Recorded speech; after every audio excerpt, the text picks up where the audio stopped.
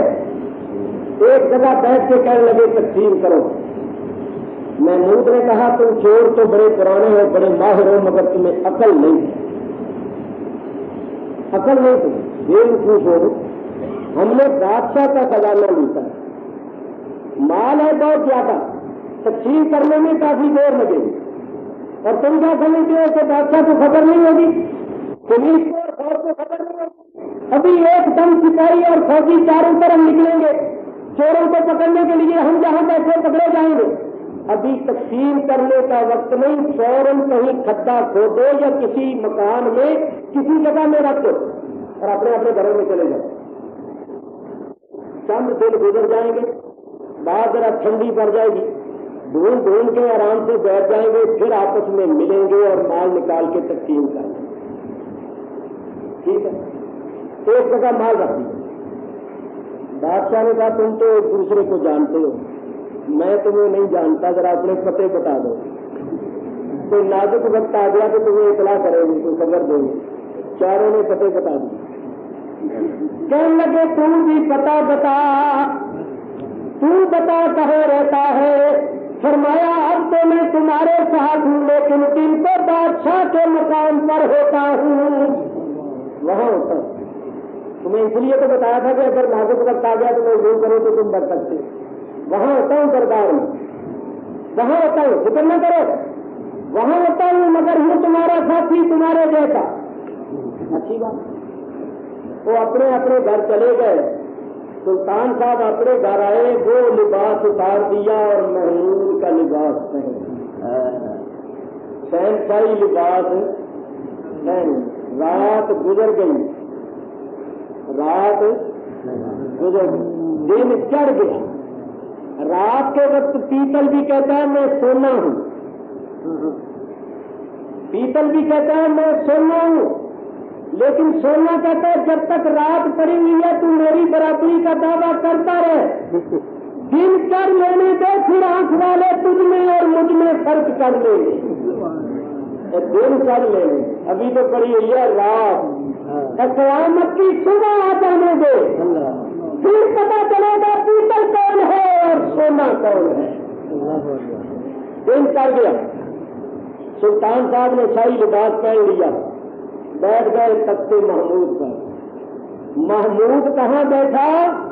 مقام محمود پر۔ پولیس کو کہا 4 آدمیوں کے یہ پتے جاؤ، پکڑنا چاہ رہے ہوں۔ ادھر چند آدمی بھیجے، فلاں مکان میں مال پڑا ہوا ہے، جا کے اٹھانا۔ مال خزانے میں پہنچ گیا، مال اپنی جگہ پہنچ گیا، چاروں گرفتار ہو گئے، بادشاہ کے سامنے پیش ہوئے۔ جب پیش ہوئے ایک نے دیکھتے ہی کہا کہ خدا کی قسم ہوئی ہے، وہ جو کہتا تھا نا کہ میں جس کو رات کو دیکھ لوں دل کو پہچان لیتا ہوں، وہ کہنے لگا وہی ہے سنگا، رات جو ہمارے ساتھ تھا نا وہی ہے۔ وہ جو گولیاں جانتا تھا اس نے کہا تم نے تو میری مانی نہیں، ایک تو تم اپنے جیسا ہی سمجھتے، میں تو تمہیں کہتا تھا کہ کتا کہہ رہا یہ بادشاہ ہے، دھوکہ نہ کھانا، اس کو اپنے جیسا نہ سمجھنا، تم نے اس وقت میری مانی نہیں، اب تمہیں پتا چلے گا۔ تو دوسرے کہہ لگے چپ کرو خدا کا واسطہ، ایک تو چوری کی ہے، گرفتار ہو کے جا رہے ہیں، دوسرا بادشاہ کو بھی چور بناؤ۔ تو نہیں پھانسی لگنا تب بھی لگے. چپ کرو اب دیکھو کیا ہوتا ہے. پیش ہوئے بادشاہ بڑا درجہ بڑا کرتا اور بے غیرتوں بے شرموں تمہیں حیا نہیں آئی غیرت نہیں آئی میری رعایا ہو کے میرے شہر کے باشندے ہو کر تم نے میرا ہی گھر لوٹا. میں نے تم پر کیا ظلم کیا؟ کیا میں تمہارے حقوق ادا نہیں کرتا تمہارے ساتھ انصاف نہیں کرتا؟ تمہیں شرم نہیں آئی میرا گھر لوٹتے وقت؟ چپ کھڑے ہوئے اب کیا بولے کیونکہ یہاں تو مقام ہو یہاں تو محمود مقام محمود پر ہے. یہاں کیسے بولے وہاں تو بات کچھ اور تھی. مختصر یہ آخر حکم ہوا کہ ان کو پھانسی لگا ان کو سزا دو. کون کا پھانسی کے قلعے پر وہ لے گئے پھانسی کے تختے پر گلے میں رسیاں ڈال دی گئی. سلطان صاحب نے فرمایا جب ہم آئیں اور اشارہ کریں تو پھانسی دینا.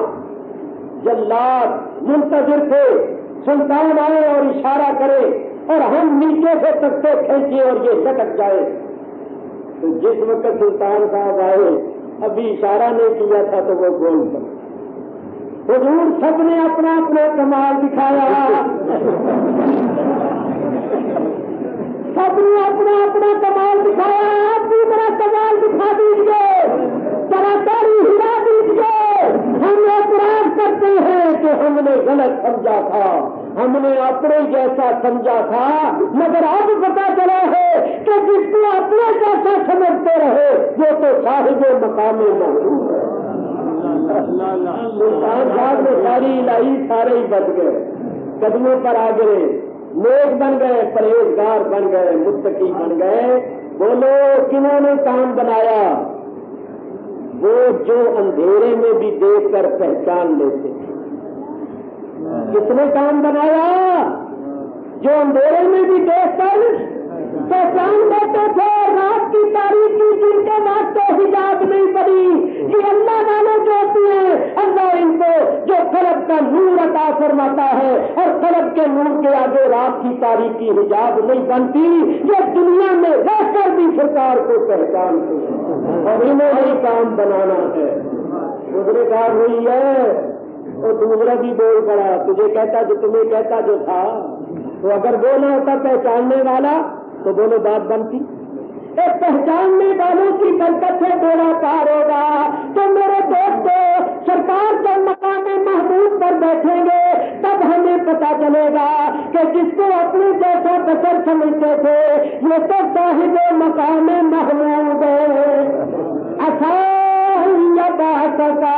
رب کا مقام محمود.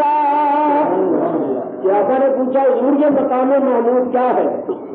فرمایا مقام شفاعت. وہاں ہم شفاعت کریں گے. یہ کہتے ہیں اپنے انجام کی خبر نہیں اور حضور فرماتی ہے اذا جاءسو الکرامت والمفاتیح یوم الدین. قیامت کے دن جب سب مایوس ہوں گے فرمایا چابیاں اور بزرگی میرے ہاتھ میں میرے ہاتھ میں ہوگی. جو دیکھو بیعتی میرے ہاتھ میں ہوگی. بزرگ مطلب میرے ہاتھ میں ہوگی چابی میرے ہاتھ میں ہوگی بزرگی. فرمایا آدم ومن دونہ تحت لوائی. آدم اور ان کے سوا سارے نبی میرے جھنڈے کے نیچے. ولواء الحمد بیدی. حمد کا جھنڈا میرے ہاتھ میں ہوگا. حضور نے فرمایا سب سے پہلے میں جنت کا دروازہ کھڑکاؤں گا میں کھولوں گا. سب سے پہلے میں قدم رکھوں گا. جب تک میں جنت میں قدم نہیں رکھوں گا سارے نبیوں پر جنت حرام ہوگی اور جب تک میری امت قدم نہ رکھے گی دوسرے نبیوں کی امتوں پر جنت حرام ہوگی. تو حضور نے یہ سب کچھ بیان فرمایا اور یہ کہتے ہیں اپنی قبر نہ ہماری قبر ہے تو بیڑا گرک کیا ہے انہوں نے یا نہیں. تو بات کہاں سے چلی تھی آؤ میں بتاؤں. سنو آپ خلاصہ. حضور فرماتی ہے لا ادری ما یفعل بی ولا بکم ان اتبع الا ما یوحی الی. اب بات واضح ہے. دیکھو حضور نے کیا فرمایا لا ادری لا عالم نہیں فرمایا ادری فرمایا. اور یہی میں بیان کر رہا ہوں کہ ادری ہے درایت سے اور درایت کے معنی ہے کسی چیز کو اٹکل اور قیاس سے جاننا. تو آیت کا مطلب یہ ہے، حضور فرماتے ہیں لا ادری، میں اٹکل قیاس سے نہیں جانتا. میں جو تمہیں خبریں دے رہا ہوں کہ میرا کیا مقام ہوگا، تمہارا کیا مقام ہوگا، حشر و نصر کی، جنت و دوزخ کی خبریں دے رہا ہوں. میری خبروں کو کاہنوں ساحروں اور نجومیوں کی خبروں کی مانند نہ سمجھنا، کیونکہ وہ تو اٹکل کے آپ سے خبریں دیتی ہے اور میں تمہیں اٹکل کے آپ سے نہیں بتا رہا. میں جو جانتا ہوں وہ اٹکل کے آپ سے نہیں، ان اتبع الا ما یوحی الی، بلکہ اس وحی کی پیروی کرتے ہوئے تمہیں بتا رہا ہوں جو میری طرف ہوتی ہے. سرکار کے فرمانے کا مطلب یہ ہے کہ میرا علم قیاسی یا اٹکل کا علم نہیں، میرا علم یقینی ہے جو میرا اللہ مجھے وحی کے ذریعے عطا فرماتا ہے. اور وحی کی کتنی قسمیں ہیں، وحی کی کتنی قسمیں ہیں، یہ اگر بیان کروں تو بڑا وقت چاہیے. یہ کیوں میں نے بات کی کہ کوئی کہے گا کہ وحی کا سلسلہ تو 40 سال کے بعد ہی شروع ہوا نا، ان کو خبر ہی نہیں ہے. میاں یہ وحی جو 40 سال کے بعد شروع ہوئی ہے، یہ وحی عالم ظاہر کی وحی ہے، اور عالم غیب میں اللہ تبارک و تعالیٰ نے عالم ارواح میں علم و عرفان سے سرفراز فرما ہے. چنانچہ میں عرض کروں، حضور فرماتے ہیں کئی مرتبہ آپ کو جو بات بتائی، جبریل آئے پہلی وحی لے کر غار حرا میں اور کہا اس طرح پڑھیے. حضور فرماتے ہیں ما انا بقارئ، میں پڑھنے والا نہیں. صحیح بخاری کی حدیث ہے، جبریل نے حضور کو پکڑ لیا، اپنے ساتھ لگا کے اتنا دبایا، اتنا زور لگایا، حضور فرماتے ہیں حتی بلغ منی الجہد، جبریل اپنی پوری قوت و طاقت کو پہنچ گئے. سیدھا سادہ ترجمہ یہ کہ جبریل نے اپنا سارا جبریلی زور لگا دیا. حضور فرماتے ہیں ثم ارسلنی، پھر اس نے مجھے چھوڑ دیا. فقال اقرأ، اور کہا پڑھیے. فقلت ما انا بقارئ، حضور فرماتے میں نے پھر یہی کہا کہ میں پڑھنے والا ہوں. جبریل نے پھر پکڑ لیا، پھر دبایا، 2-3 مرتبہ، پوری قوت و طاقت کو پہنچ گئے. سیدھا سادہ ترجمہ یہ کہ جبریل نے اپنا سارا جبریلی زور لگا دیا. حضور فرماتے ہیں ثم ارسلنی، پھر اس نے مجھے چھوڑ دیا. وقال اقرأ، اور کہا پڑھیے.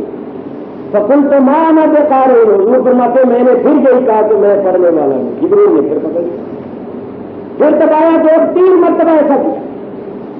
4تھی مرتبہ جبریل نے کہا اقرأ باسم ربک الذی خلق، پر یہ اس رب کے نام سے جس نے پیدا کیا. اب حضور نے فوراً قرأت فرمایا.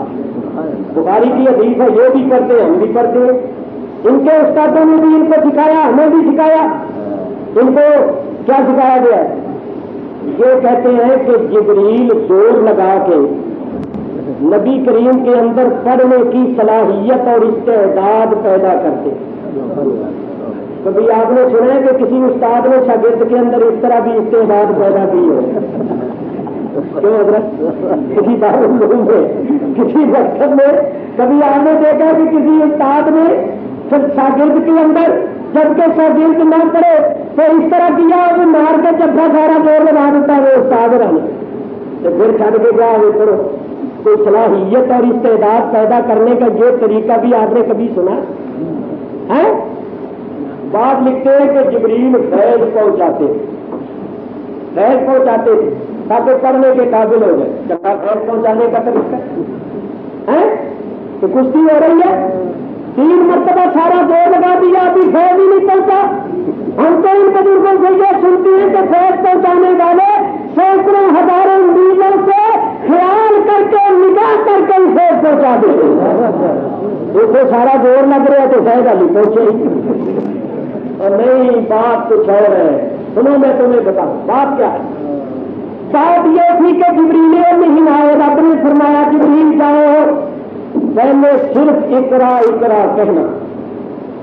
میرا نام لے کر پڑھنے کے لیے نہ کہیں، صرف اتنے کہنا پڑھو، میرا حبیب نہیں پڑھے، زور لگا کے دیکھ، ایک بار نہیں، دو بار نہیں، تین بار، سارا زور لگا کے دیکھ لینا، جبریل میرا حبیب نہیں پڑھے گا جب تک میرا نام لے کر پڑھنے کے لیے نہیں کہو گے۔ تو جبریل پہلے اقرا اقرا ہی کہتے رہے، جو نے فرمایا میں نہیں پڑھنا، ان کا رب کا نام جو فوراً شروع ہو۔ بتانا یہ تھا کہ لوگ تو کہتے ہیں کہ جبریل کے آنے کے بعد معرفت حاصل پہلے نہیں جانتے تھے، اور اللہ یہ دکھانا چاہتا ہے جبریل جاؤ پہلے صرف اقرا کہنا، میرا حبیب نہیں پڑھے گا جب تک میرا نام لے کر پڑھنے کے لیے نہیں کہو گے، تاکہ پتہ چل جائے کہ میرا حبیب تمہارے جانے سے پہلے بھی میری معرفت رکھتا ہے، میرے ساتھ تعلق رکھتا ہے، رابطہ رکھتا ہے، اور ایسا تعلق اور رابطہ رکھتا ہے کہ جب تک میرا نام لے کر پڑھنے کے لیے نہیں کہو گے میرا حبیب پڑھے گا۔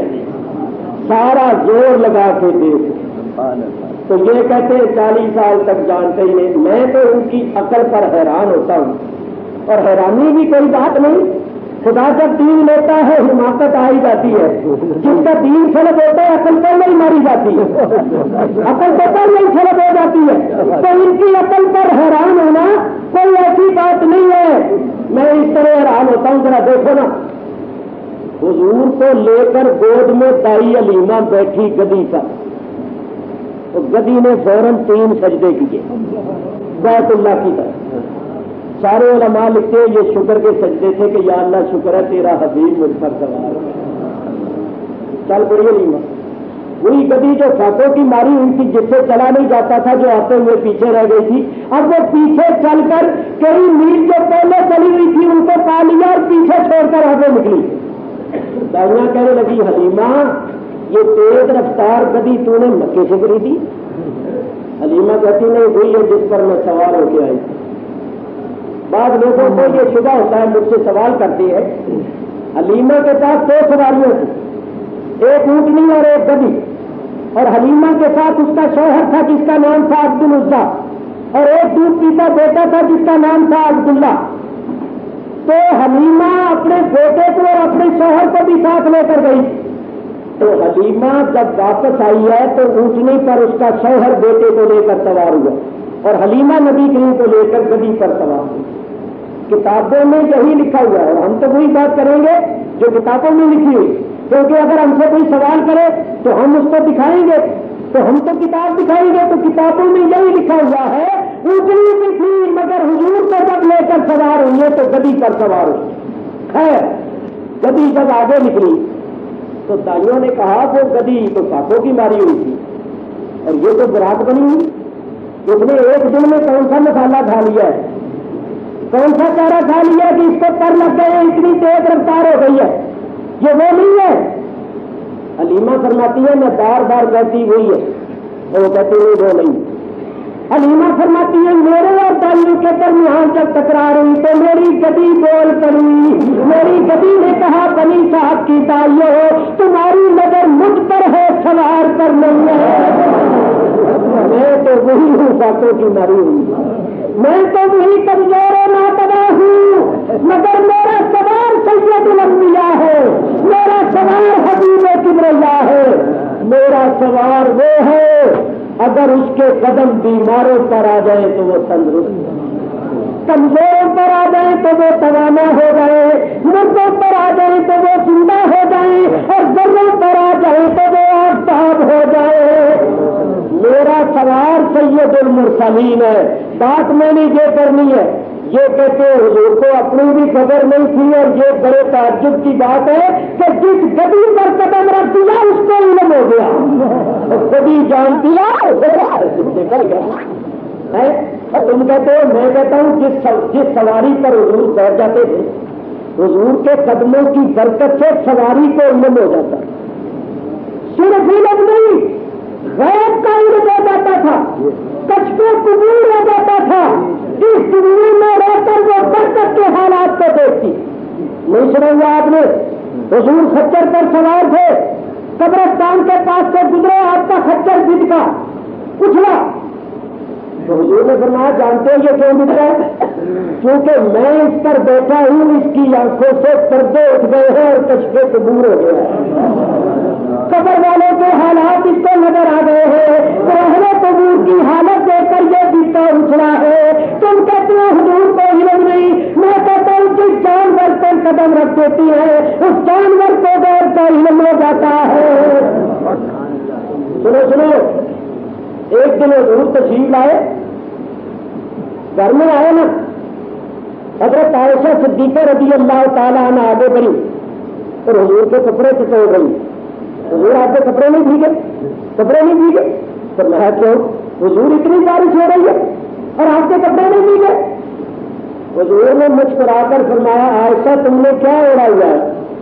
حضور میں نے آپ کی چادر اوڑی ہوئی۔ فرمایا یہ چادر اتار دو۔ چادر اتاری تو بارش بند ہو گئی، بارش نہیں لگ رہا ہے۔ فرمایا عائشہ یہ جو تم نے بارش دیکھی ہے یہ کسی اور عالم کی ہے، کیونکہ تم نے میری چادر اوڑھی تو میری چادر کی وجہ سے اللہ نے پردے اٹھا دیے، غیر تمہارے لیے شہادت بن گیا ہے۔ یہ جو بارش ہے یہ عالم غیب کی بارش ہے، انوار تجلیات کی بارش ہے، یہ رحمت کی بارش ہے، اور جس کے کپڑے اوڑھنے سے آنکھوں سے پردے اٹھ جاتے ہیں اور غیر شہادت بن جاتا ہے، خود اس کی غیر جانی کا کیا ہے؟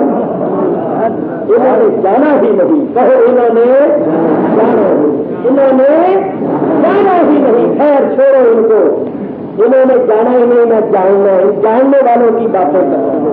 اللہ فرماتا ہے وما ادراک ما لیلۃ القدر، تم نے کیا جانا کہ لیلۃ القدر کیا ہے؟ لیلۃ القدر کا پتہ، لیلۃ القدر کی عظمت، فضیلت، شان یہ اکثر اور قیاس سے معلوم نہیں ہو سکتی۔ اللہ فرماتا ہے ہمارے بتانے سے معلوم ہے، ہمارے بتانے سے تم نے جانا ہے۔ میں سنو ہم تمہیں بتاتے ہیں لیلۃ القدر کیا ہے۔ لیلۃ القدر خیر من الف شہر، لیلۃ القدر 1000 مہینے سے بہتر ہے۔ لوگ اللہ بات کرنے لگا، جو شروع میں بات کی تھی نا، شروع میں بات کی تھی نا کہ بیت العزت، اب سنو حضور نے اس آیت کا شان نزول یہ بھی لکھا ہوا، ایک یہ شان نزول ہے جو آپ بیان کرنے لگا۔ حضور نے دیکھا کہ حضور کے منبر پر بندر ناچ کود رہے۔ حضور نے خواب میں دیکھا کہ حضور کے منبر پر بندر کود رہے، اچھلتے ہیں کودتے ہیں۔ تو حضور کو بڑا اس بات کا خیال ہوا، بڑی حیرانی ہوئی، بڑی پریشانی ہوئی کہ یہ کیا بات ہے، میرے منبر پر بندر کود رہے۔ تو اللہ تعالیٰ نے ارشاد فرمایا میرے حبیب یہ جو بندر کود رہے ہیں ان سے مراد ہے بنی امیہ، یزیدی ٹولہ۔ تو بنی امیہ کو حکومت ملے گی 1000 مہینہ، 1000 مہینے تک ان کی حکومت ہوگی۔ تو یہ جو آپ کو دکھایا گیا ہے یہ بنی امیہ کے وہ لوگ ہیں جو شریف ہیں، اور ہم نے آپ کو جو دیا ہے وہ 1000 مہینے سے بہتر ہے۔ مفسرین فرماتے ہیں 1000 مہینے سے مراد بنی امیہ کی حکومت ہے، اور لوگوں نے گنا تو ان کی حکومت پورا 1000 مہینہ ہے، نہ ایک دن آگے نہ ایک دن ہے پیچھے، پورا 1000 مہینہ انہوں نے حکومت کی۔ تو اللہ نے نبی کریم کو یہ فرمایا ان کو تو ملی ہے نا حکومت، اور تمہیں دیا ہے انا انزلناہ فی لیلۃ القدر، اور فرمایا جو لیلۃ القدر جس میں نزول ہوا ہے، سنیے یہ لیلۃ القدر جس میں نزول ہوا یہ ان کے 1000 مہینے سے بہتر ہے۔ معلوم ہوا 1000 مہینے سے مراد دنیا کی حکومت ہے، اور جو اس سے بہتر ہے یہ باطنی حکومت اور خلافت ہے جس میں نزول ہوا ہے۔ سمجھو تو کہیں سے کہیں ملی ہے کہ نہیں ہے؟ اللہ نے فرمایا ان کو تو 1000 مہینہ دیا ہے، آپ کو لیلۃ القدر دی ہے، تو 1000 مہینے سے مراد ہے بنی امیہ کی حکومت، اور لیلۃ القدر میں ہوا نزول، لیلۃ القدر میں ہوا نزول۔ جب ان کو حکومت ملی تو ان کو نزول ملا، ان کے اوپر خاص نزول جانتے ہیں اور وہ نزول ہوتا ہے قلوب کا. یہ نزول کہا ہوا ہے قلوب پر. اللہ فرماتا ہے پیارے جو ہم نے نزول کیا نا یہ ان کے آدھار میں ہوئے تھے بہتر ہے. ان کو ہم نے دنیا کی حکومت دے دی ہے, تم پر نزول ہوا ہے, تم پر نزول ہوا ہے. ان کو جو ملا ان کو وہ ملا, یوں کہو ان کو دنیا ملی ان کو دین ملا. ان کو دنیا ملی ان کو معرفت ملی, ان کو جسموں کی حکومت ملی ان کو دلوں کی حکومت ملی, ان کو دنیا کا مال ملا ان کو علم و عرفان کا مال ملا. تو اللہ فرماتا ہے لیلۃ القدر 1000 مہینے سے بہتر, 1000 مہینے سے بہتر. تنزل الملائکۃ والروح فیہا بإذن ربہم, اترتے ہیں اس رات میں فرشتے فوج در فوج اور روح اپنے رب کے حکم. میں عرض کر چکا ہوں کہ بعد مفسرین نے فرمایا روح سے مراد جبریل ہے. شاہ عبدالعزیز محدث دہلوی رحمۃ اللہ علیہ اپنی طرف سے نہیں فرماتے, بعض مفسرین نے یہ لکھا ہے کہ روح سے مراد روح سے مراد انبیاء و اولیاء کی ارواح ہے. کافروں کی روحیں سجین میں قید اور مومنوں کی روحیں صالحین کی روحیں اللہ علیین میں ہے اور وہ آزاد ہے. اللہ کی طرف سے ان کو اجازت ہے جہاں جانا چاہتی ہیں چلی جائے. یہ میں نہیں کہتا, خود مخالفین کے بڑے والا پیش کرتا ہوں. حضرت علامہ قاضی ثناء اللہ پانی پتی رحمت اللہ تعالی علیہ جو شاہ ولی اللہ محدث دہلوی کے شاگرد اور شاہ عبدالعزیز محدث دہلوی فرمایا کرتے تھے کہ قاضی ثناء اللہ اپنے وقت کے امام بیہقی ہیں. یہ مرید کن کے ہیں؟ حضرت مرزا مظہر جانا شہید رحمت اللہ علیہ. اور حضرت مرزا صاحب کو فرمایا کرتے تھے کہ قیامت کے دن اللہ مجھ سے پوچھے گا مظہر میرے لیے کیا تحفہ لائے ہو تو میں قاضی صاحب کو پیش کروں. بڑے فاضل قرآن شریف کی تفسیر لکھی ہے عربی میں مظہر اپنے نظیر آپ. اس تفسیر مظہری کے اندر ولا تکونوا لمن يقتل في سبيل الله اموات اس آیت کے تحت لکھی ہے. اور انہوں نے ثابت کیا کہ اولیاء اللہ شہداء کے زمرے میں داخل ہوتے اور وہ بھی زندہ ظاہر. اور دوسری انہوں نے کتاب لکھی ہے تذکرۃ الموتى والقبور, دونوں میرے پاس موجود, تفسیر بھی اور یہ کتاب. تذکرۃ الموتى والقبور کے اندر کی ہوئی عبارت ہے. فرق یہ ہے ادھر فارسی میں ہے ادھر عربی میں ہے. کیا لکھتے ہیں ارواح ایشا سر زمین و آسمان و بہشت ہر جا کے باہند میر بن.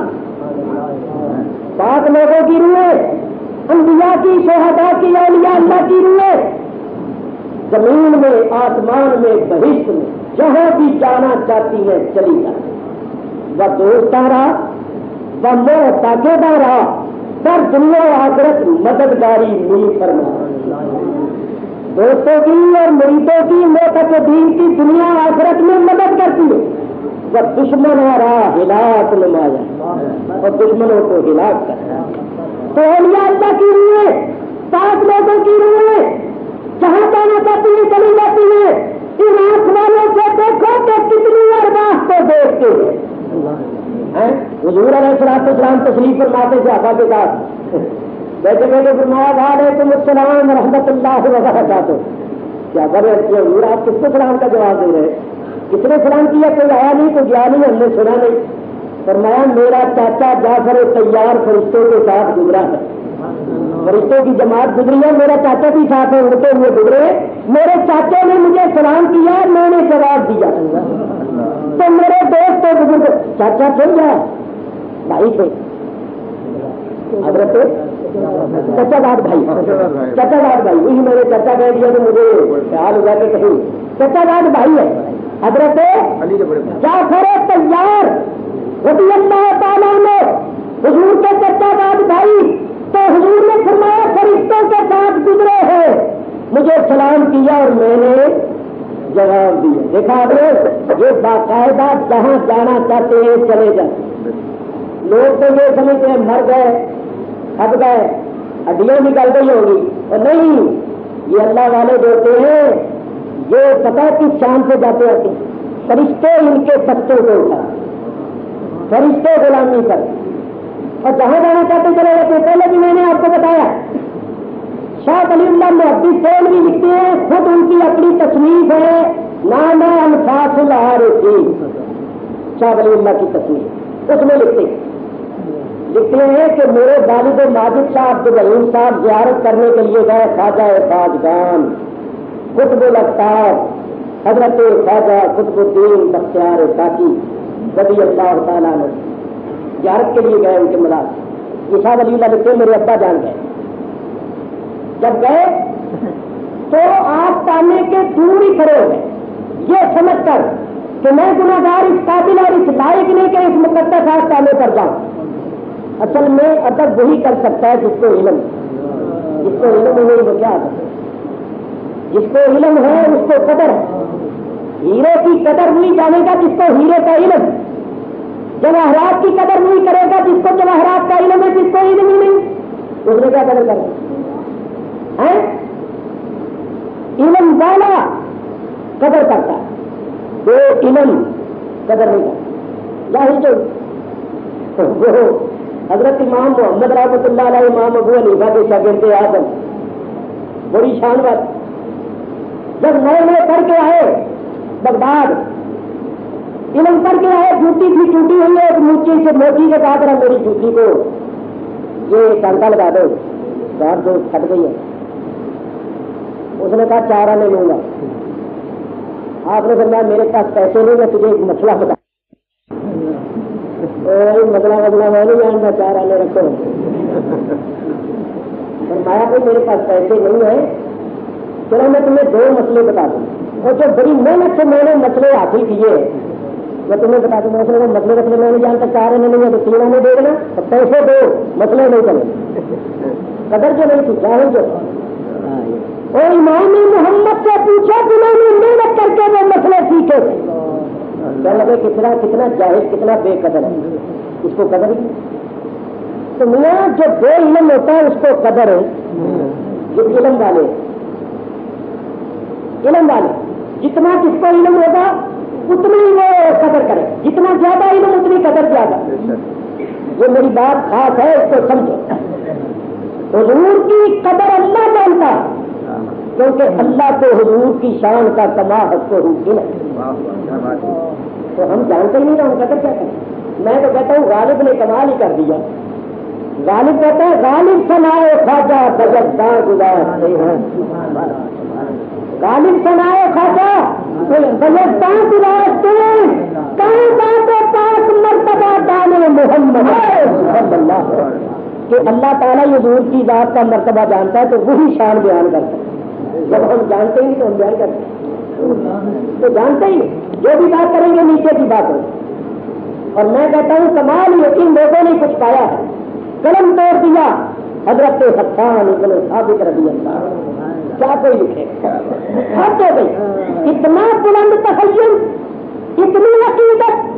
فرماتے ہیں ما ہمتہ محمدن بمقالتی لیکن متحت مقالتی بمحمدی۔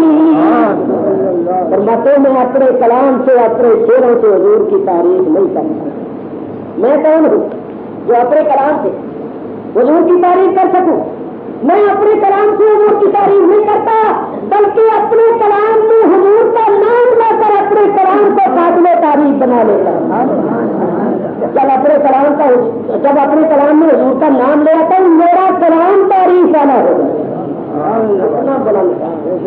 کیسے پاکیزہ خیالات اور عقائد ہیں یہ حضور کے اتحاد۔ فرماتے ہیں میں حضور کا نام اپنے کلام میں لے آتا ہوں، میرا کلام قابل تعریف ہو جاتا ہے۔ دیکھو یہاں میں بڑی بات کرتا ہوں، یہ لوگ کہتے ہیں کہ اطاروی جو ہے یہ تو حضور کو خدا سے ملا دیتا ہے، عقل ماری گئی۔ میں نے ایک جگہ کہا بے وقوفو میں نے حضور کو کیا خدا سے ملانا ہے، حضور تو ہمیں بھی خدا سے ملانے آئے۔ تو یہ کہتے ہیں میں حضور کو خدا سے ملا دیتا ہوں، میں تو یہ کہتا ہوں حضور ہمیں بھی خدا سے ملانے آئے۔ میں کون ملانے والا؟ خدا کی قسم خدا نے اپنے حبیب کو خدا کیا ہی نہیں۔ کہ کوئی محب اپنے حبیب کو جدا نہیں، اور جس کو جدا کر دے وہ حبیب ہی نہیں، جس کو جدا کر دیا وہ حبیب ہی نہیں ہے، جو حبیب ہوتا ہے محب اس کو جدا نہیں، اس کو اپنی آنکھوں میں دکھاتا ہے، اپنے دل میں جگہ دیتا ہے۔ میں کون ملانے والا اور کلمے کو دیکھ لو، چلو زیادہ اسرار میں معرفت میں نقطہ چلاکی میں نہ جاؤ، اور سیدھا کلمہ لکھا ہوا دیکھ لو، کلمہ لکھا ہوا دیکھو گے، لا الہ الا اللہ محمد لکھا ہوا کلمہ دیکھو، درمیان میں اللہ کا نام، اس کے ساتھ ہی محمد، جہاں اللہ کی ہے ختم ہوتی ہے وہاں سرکار کی نیند شروع ہوتی ہے، درمیان میں وہاں نہیں، وہاں تو تفریح کے لیے فصل کے لیے آتی ہے، یہاں فصل کون کرے، یہاں تو فصل ہے، یہاں تو فصل ہے، فصل وہاں تو فصل کے لیے آتی ہے، وہاں تو جدائی کے لیے آتی ہے، وہاں تو نکھیرنے کے لیے آتی ہے، یہاں تو فصل ہے، یہاں تو نکھیر اللہ اکبر۔ تو میرے دوستو اللہ نے جدا کیا ہی نہیں، سنو سنو ہوتا کیا ہے، جو حضور کے وصل کا بیان کرتا ہے وہ خود واصل ہو جاتا ہے، جو وصل کا بیان کرتا ہے وہ خود واصل ہو جاتا ہے، اور جو نکھیرتا ہے اور جدا کرتا ہے وہ خود جدا ہو جاتا ہے، جو غیریت قائم کرتا ہے وہ غیر مغضوب علیہم ولا-الضالین کا مذاق کرتا ہے۔ ہم کون ہیں ملانے والے؟ اللہ نے اپنے حبیب کو جدا کیا ہے۔ چنانچہ دیکھو امام راضی نے تفسیر کبیر میں لکھا، لکھتے ہیں حضور نے حضرت ابو بکر کو انگوٹھی دی، ابو بکر کہا اس انگوٹھی میں میرے رب کا نام لکھوانا، ابو بکر گئے، محبت عشق صاحب عشق صاحب محبت ہے، صاحب ایمان ہے، چل کر لکھنے والوں سے کہا اللہ کا نام بھی لکھ دو، اس کے ساتھ اللہ کے حبیب کا نام بھی لکھنے والے نے لکھ دیا، دیکھا آنکھیں ٹھنڈی ہوئی، دل خوش ہوا، انگوٹھی دیکھی، آگے حضور کی بارگاہ میں پیش کر دی، حضور نے جب انگوٹھی دیکھی تو مسکرا کر فرمایا ابو بکر میں نے تجھے کہا تھا میرے رب کا نام لکھوا اس میں میرا نام بھی لکھا ہوا اور میرے نام کے ساتھ تمہارا نام بھی لکھا ہوا۔ حضرت ابو بکر نے جو سنا حیران ہوئے، کیا حضور خدا کی قسم میں نے آپ کا نام لکھوایا مگر میں نے اپنا نام نہیں لکھا۔ حضور میرے ایمان نے میری محبت نے اجازت نہیں دی کہ اللہ کا نام ہو اور اللہ کے حبیب کا نام نہ ہو، آپ کا نام میں نے لکھوایا مگر میں نے اپنا نام نہیں لکھوایا۔ اسی وقت جبریل امین حاضر ہو گئے، یا رسول اللہ ابو بکر کو کچھ نہ کہیے، ابو بکر کا نام اللہ نے لکھوایا۔ اللہ حدیث کو جدا کیا ہے۔ چنانچہ دیکھو امام راضی نے تفسیر کبیر میں لکھا، لکھتے ہیں حضور نے حضرت ابو بکر کو انگوٹھی دی، ابو بکر کہا اس انگوٹھی میں میرے رب کا نام لکھوانا، ابو بکر گئے، محبت عشق صاحب عشق صاحب محبت ہے، صاحب ایمان ہے، چل کر لکھنے والوں سے کہا اللہ کا نام بھی لکھ دو، اس کے ساتھ اللہ کے حبیب کا نام بھی لکھنے والے نے لکھ دیا، دیکھا آنکھیں ٹھنڈی ہوئی، دل خوش ہوا، انگوٹھی دیکھی، آگے حضور کی بارگاہ میں پیش کر دی، حضور نے جب انگوٹھی دیکھی تو مسکرا کر فرمایا ابو بکر میں نے تجھے کہا تھا میرے رب کا نام لکھوا اس میں میرا نام بھی لکھا ہوا اور میرے نام کے ساتھ تمہارا نام بھی لکھا ہوا۔ حضرت ابو بکر نے جو سنا حیران ہوئے، کیا حضور خدا کی قسم میں نے آپ کا نام لکھوایا مگر میں نے اپنا نام نہیں لکھا۔ حضور میرے ایمان نے میری محبت نے اجازت نہیں دی کہ اللہ کا نام ہو اور اللہ کے حبیب کا نام نہ ہو، آپ کا نام میں نے لکھوایا مگر میں نے اپنا نام نہیں لکھوایا۔ اسی وقت جبریل امین حاضر ہو گئے، یا رسول اللہ ابو بکر کو کچھ نہ کہیے، ابو بکر کا نام اللہ نے لکھوایا۔ اللہ اور اللہ تعالیٰ نے ابو بکر کا نام اس لیے لکھوایا ہے کہ میرے پیارے جب ابو بکر تجھ کو مجھ سے جدا نہیں کرتا تو میں تجھے ابو بکر کو کیسے جدا کر دوں؟ ابو بکر نے تیرا نام میرا نام سے بلایا، میں نے ابو بکر کا نام تیرے نام سے معلوم ہوا جو وصل کا بیان کرتا ہے وہ خود واصل ہو جاتا ہے اور جو جدائی ڈالتا ہے وہ خود جدا ہو۔ ہم دونوں ملا رہے تو دور چلی گئی بات، فرشتوں اترتی ہے۔ دیکھو اللہ والے جہاں جانا چاہے چلے جاتے ہیں کہ جان حضرت خواجہ قطب الدین بختیار کاکی فرماتے ہیں میں دور ہی کھڑا ہو گیا یہ خیال کر کے کہ میں گناہگار اس قابل نہیں ایک مقدس آپ کا میں کرتا ادب والے تھے نا، جانتے. کسی شاعر نے کیا کہتا ہے، شاعر کہتا ہے یہ سمجھ کر قابل سجدہ نہیں اپنی زمین، دور ہی سے ہم کسی کا آستان دیکھا بھی چوری کرے. فرماتے روح پیشان ظاہر شدن. حضرت خواجہ قطب صاحب کی روح مجسم ہو کر ظاہر ہوئی، وہ فرمند پیش کر دیا فرمایا گیا. تو حضرت فرماتے صاحب کو نہیں صاحب تو میری ہمت نہیں کرتی تھی اتنی بڑی سزا. کرتے کرتے ایک دو قدم اٹھائے، نیند فرمود پیش کر دیا. حضرت خواجہ قطب صاحب نے پھر فرمایا آگے آ جاؤ. فرماتے کرتے کرتے دو تین قدم آگے کیے تھے. کیا دیکھا کہ حضرت صاحب نے ان پر دیکھنا شروع کر دیا. فرماتے میں نے بھی دیکھا کس کو دیکھیں. تو کیا دیکھا کہ ایک نورانی سخت تھا جس کو 4 فرشتوں نے اٹھایا اور وہ لا رہے. حضرت قطب صاحب بھی دیکھتا رہا، میں بھی دیکھتا رہا. فرشتوں نے اس تخت کو کبوتروں کے پاس لا کر رکھ دیا اور ایک بزرگ اس تخت سے اترے حضرت خواجہ قطب صاحب کے گلے میں مارنا کیا. پھر آہستہ آہستہ آپس میں باتیں کرتے وہ بزرگ جو ایسے وہ تخت پر بیٹھ کر پھر واپس چلے گئے. جب چلے گئے تو میں آگے بڑھا. حضرت نے مجھ سے سوال کیا. قربان جائیے بڑی پیاری گفتگو. حضرت خواجہ قطب صاحب نے فرمایا کہ مل گئی پر ہفتے سے. اب تو نہیں تم شیر کے بارے میں کیا کہتے یہ شیر جو پڑے جاتے کمال کا معلوم ہوتا ہے یہ بھی بڑے عالم فاضل صاحب علم عرفان سے. فرماتے میں نے عرض کیا کہ کلام حسن ہوں کبھی ہوں کبھی یہ حضور کی حدیث یہ حضور کی حدیث کا جو میں شیر بھی یہ کلام ہے. جیسے کلام اچھا بھی ہوتا ہے برا بھی ہوتا ہے اس طرح شیر کا حال ہے کہ شیر اچھے بھی ہوتی ہے برے بھی ہوتی ہے. تو فرماتے جب میں نے یہ جواب دیا کہ حضرت خواجہ قطب صاحب نے فرمایا بارک اللہ کو برکت. بہت اچھا جواب. پھر فرمایا کیوں مل گئی پر حق حسن سے اپنی آواز کے بارے میں تمہارا کیا خیال. یا تو کسی کی آواز اچھی ہو تو صاحب رہتا فرماتے میں نے